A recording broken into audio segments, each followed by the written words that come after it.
સંદીપ મહેતા, કેશોદ મામલતદાર. અમને બાતમી મળેલી કે વેરાવળ જુનાગઢ હાઈવે ઉપર પીપળીધાર નામે ઓળખાતી જગ્યાની બાજુમાં આવેલી દુકાનમાં અનાજનો શંકાસ્પદ જથ્થો ગેરકાયદેસર રીતે સંગ્રહ કરી અને રાખવામાં આવેલ છે. જે બાતમીના આધારે તુરંત જ અમે અમારી ટીમ સાથે સ્થળ ઉપર પહોંચી અને તપાસ કરી અને ત્યાં સલીમ અગવાન નામના શખ્સના કબજા હેઠળની દુકાનમાં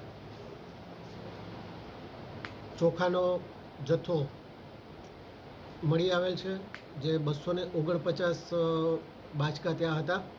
એનો વજન કરાવતા કુલ 12,910 કિલો ચોખાનો જથ્થો મળી આવેલ છે, જેની પ્રતિ કિલો 39 રૂપિયા લેખે એની કુલ કિંમત 5,03,490 જેટલી થાય છે. આ જથ્થાને અમોએ તુરંત સીઝ કરી અને આગળની કાર્યવાહી માટે માન્ય કલેક્ટર સાહેબને ધોરણસર કાર્યવાહી માટે મોકલી આપેલ છે.